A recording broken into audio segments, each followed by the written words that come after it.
जय सच्चिदानंद सब बहन भाइयों को। अगर बच्चे भी कोई सुन रहे हैं, बच्चों के पास टाइम तो नहीं है, अगर बच्चे सुन रहे हैं so then I can transcript in English too. So tell me in comment section that if you want so I can translate in English too. Okay. अच्छा, तो हमने अभी तक कल तक क्या विचार किया था, किस पे बात की थी कि मन के जो 5 विकार हैं, कामना के बारे में बात कर ली थी, फिर क्रोध, फिर लोभ, और आज करेंगे मोह के बारे में। जब कामना की हर चीज़ की, क्योंकि बाहर की तरफ देखने लगा तो कामना की, तो फिर क्रोध भी आया कि क्यों नहीं सब कुछ मिल रहा। फिर इकट्ठा किया तो फिर लोभ और हो जाए और इकट्ठा हो जाए। फिर जब लोभ भी आ गया तो इकट्ठा तो कर लिया, अब उसके लिए फिर मोह भी जाग गया कि मैंने जो इतनी मेहनत से सब इकट्ठा किया है ये कहीं ख़त्म ना हो जाए, ये गुम ना हो जाए, या कम ना पड़ जाए, कम ना हो जाए। मतलब पैसा इतना होते हुए भी फिर भी कम खर्च करने में जान निकलती है कईयों की कि हाय एक धेला भी फालतू का खर्च ना हो जाए। तो जो चीज़ें इकट्ठी की हैं, हाय हमारी चीज़ें टूट ना जाएं, उसकी भी गारंटी लेते हैं स्टोर वालों से कि गारंटी दो ये कितना टाइम तक चलेगी, ताकि हमें फिर ना खरीदनी पड़े। मतलब इतना मोह चीज़ों के लिए भी। तो वो सारा कुछ बाकी परिवार परिवार इकट्ठा किया था, तो हाय परिवार हमारा छूट ना जाए, सारे इकट्ठे रहें।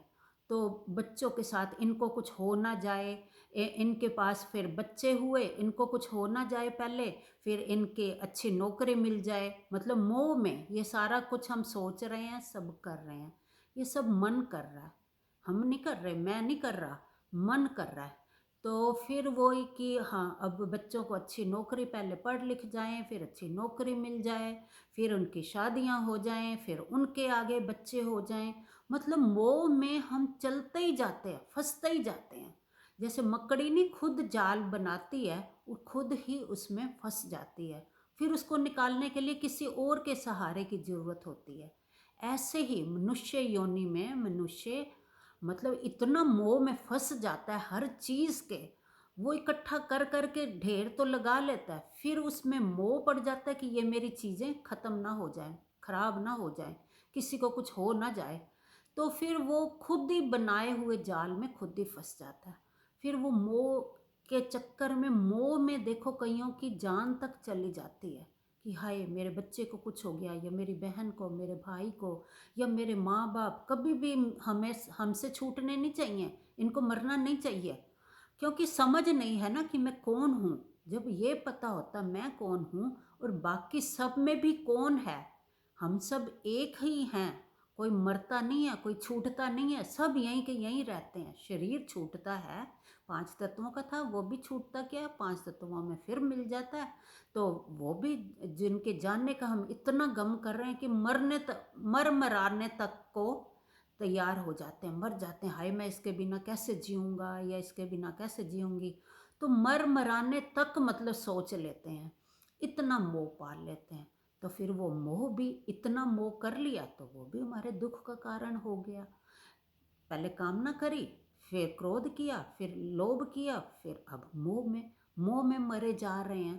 काम क्रोध लोभ मोह अहंकार, फिर मोह में इतने जाल में फंस गए, फिर वो उसको कोई निकालने के लिए चाहिए। तो वो निकालने वाला कौन है, जिसके बारे में हमने पहले बात की थी, सतगुरु। जो सत्य का गुरु हो, जो अंधेरे से सत्य के उजाले की तरफ ले जाए, ऐसा जब कोई गुरु मिले तब हमें वो मोह से निकालेगा।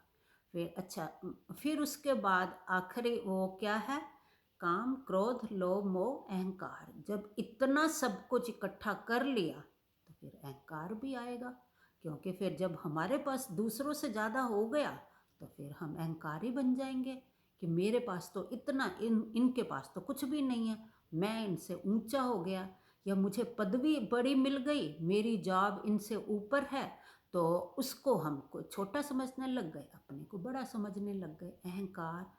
और सबसे सबसे जो ज्ञानी हो गया, वो जिसको थोड़ा कम समझ है, उससे उस उसके आगे अहंकार करने लगा कि तुझे तो कुछ समझ ही नहीं है, तुझे ज्ञान ही नहीं है, मैं तो ज्ञानी हूँ। तो वो उस चीज़ का भी अहंकार।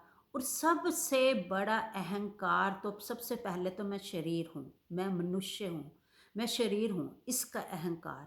उस शरीर का अहंकार किया तो फिर शरीर से जुड़े हर कर्म का, हर चीज़ का अहंकार होता गया। तो सबसे सूक्ष्म अहंकार जो दिखता भी नहीं है, पैसे का फिर भी दिख जाएगा, तो पर जो ये ज्ञान का अहंकार है, ये सबसे बड़ा अहंकार होता है। जिसको लगता है कि मैं तो इतनी पूजा पाठ, इतनी भक्ति करता हूँ, मैं तो हर टाइम भगवान में लीन रहता हूँ, ये तो मस्त हैं, ये तो सोते रहते हैं, इनको ये तो जल्दी उठते ही नहीं सुबह, इनको कुछ पता ही नहीं है अमृत वेला क्या होता है, अमृत वेले क्या करना चाहिए। तो वो दूसरों को नीचा देखने लग जाता है, या इस चीज़ का कि मेरा गुरु जो है उसने जो मुझे बताया है वो सबसे बड़ा ज्ञान है। मतलब ज्ञान का भी अहंकार किस किस तरह से हो जाता है कि हम किसी और का नहीं सुनेंगे। अगर जिसने सतगुरु, जिसको सत कहा है, जो सत्य की बताता है, सत्य चेतन आनंद के बारे में जो बताता है गुरु, तो उस गुरु का अगर जिसने सुन लिया तो उसको उसके मन में फर्क ही नहीं रहेगा। वो ज्ञान तो ज्ञान ही है, चाहे किसी के भी मुंह से मिले। कहते हैं ना, हम रोज सीखते हैं, एक छोटा बच्चा भी हमें अपनी बातों से सिखा देता है। बच्चा जैसे गिर के उठता है, कहते हैं ना बच्चे से सीखो कि कैसे गिर के उठ जाता है, अपने आप हिम्मत करता है। तो तुम भी गिरो नहीं, तुम भी उठो, बच्चे से भी ज्ञान लो, हर किसी से, जिससे भी कुछ सीखने को मिले उससे लो। तो ये ज्ञान का जो अहंकार है वो सबसे बड़ा अहंकार है कि नहीं, जो मैं जानता हूँ, जो मेरे गुरु ने बताया वही सबसे बड़ा ज्ञान है। बाकी सब गुरु तो धेले के हैं, बाकी गुरुओं को ज्ञान नहीं है।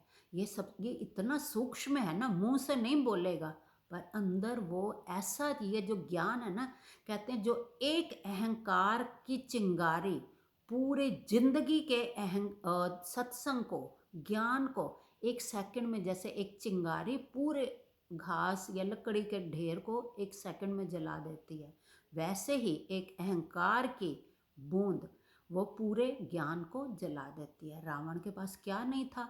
धन भी था, सब कुछ था, सोने की जिसकी शहर बसा हो, जिसकी लंका बसी हो सोने की, वो क्या बचा? क्योंकि एक अहंकार ही तो था। सबने समझाया कि राम भगवान है, इनसे ज्ञान ले ले, इनके आगे झुक जा, पर वो नहीं झुका अहंकारी, क्योंकि उसमें इतना अहंकार आ चुका था कि मैं सबसे बड़ा ज्ञानी हूँ। जिसके अंदर ये आ गया ना, मैं सबसे बड़ा ज्ञानी हूँ, मैं किसी के आगे सिर भी नहीं झुकाऊंगा, किसी से ज्ञान भी नहीं सुनूंगा। अरे ज्ञान तो हर किसी से लेना चाहिए, जिससे जो सीखने को मिले सीखो, अंत तक, एंड तक ज्ञान लेते रहना चाहिए। तो उसने वो झुकना स्वीकार नहीं किया राम के आगे, तो फिर अंत तो सबको ही पता है फिर क्या हुआ। पूरा परिवार जो मोह में इकट्ठा किया था, तो सारे के सारे खत्म हो गए, पूरा परिवार, दोते पोते, कितने सैकड़ों में उसका परिवार था।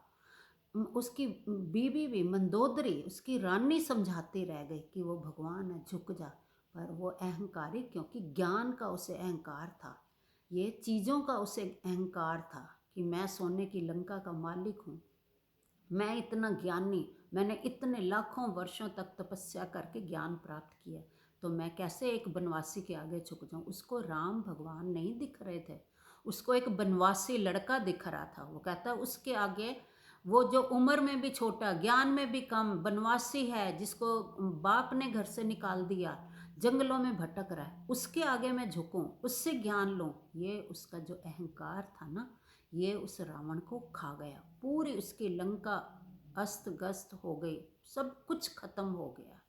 तो ये अहंकार जो है, ये सबसे ही बड़ा मन का विकार है। तो इसके ऊपर आगे चर्चा कल करेंगे। सबको मेरी जय सच्चिदानंद।